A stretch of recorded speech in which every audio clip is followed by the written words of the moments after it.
శ్రీమాత్రి నమః అండి. మనం పిల్లల్ని చక్కగా పెంచుకునేటువంటి విషయం గురించి మాట్లాడుకుంటున్నాం. ఇవాళ ఆ విషయం గురించి మాట్లాడుకునేటట్లయితే చూడండి, చాలామంది ఇంట్లో ముఖ్యంగా తల్లి పక్కింటి వాళ్ళనో లేకపోతే బంధువులనో లేకపోతే అత్తగారిని ఆడపడుచులను ఏదో ఒకటి పిల్లల ముందు అంటూ ఉంటారనమాట. అలా అంటే ఏమవుతుందంటే పిల్లలు వినేసిన తర్వాత వాళ్ళు కూడా అలా ఎలా పడితే అలా మాట్లాడొచ్చు అనేటువంటి ఒక అభిప్రాయం వాళ్ళకి ఏర్పడిపోతుంది.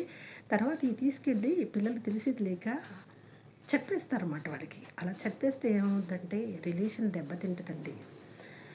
మనం ఇంట్లో ఏదో కొంతమంది అనుకుంటుంటాం, ఆ సందర్భాలను బట్టి, ఆ వచ్చిన గొడవలను బట్టి ఏదో అనుకుంటుంటాం అనుకోండి.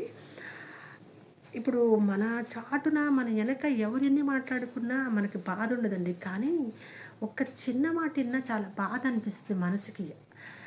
ఆ రిలేషన్ చాలా దెబ్బతింటదనమాట. అందుకోసమే పిల్లల ముందు ఎవరిని కూడా అనటం కానీ, తిట్టడం కానీ చేయకూడదు. అట్లా చేసినట్లయితే కొంతమంది పిల్లలైతే వినేసి ఊరుకుంటారు, కానీ కొంతమంది పిల్లలు అలా కాదు, చెప్పేస్తారు. మా అమ్మ ఇలా అంటుంది, మా నాన్న ఇలా అంటున్నాడు అని చెప్పేస్తారనమాట.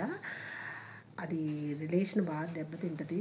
ఆ విధంగా పిల్లల ముందు ఎవరి గురించి కూడా అనకుండా ఉంటే చాలా బాగుంటుంది. పిల్లల మనసులో కూడా అది ఇబ్బందిగా ఏర్పడకుండా ఉంటుంది. అదేవిధంగా పిల్లలు అలా చెప్పినట్టయితే రిలేషన్ కూడా తింటుంది. అలా కాకుండా వీలైనంత వరకు పిల్లల ముందు అసలు అలాంటి మాటలు మాట్లాడకుండా ఉంటే చాలా మంచిది. ఈ వీడియో మీకు నచ్చినట్లయితే లైక్ చేయండి, సబ్స్క్రైబ్ చేయండి. అదేవిధంగా ఈ వీడియోని ముందుకు తీసుకెళ్ళాలంటే మీ సపోర్ట్ చాలా అవసరం. శ్రీమాత్రే నమః. జై దుర్గా భవాని.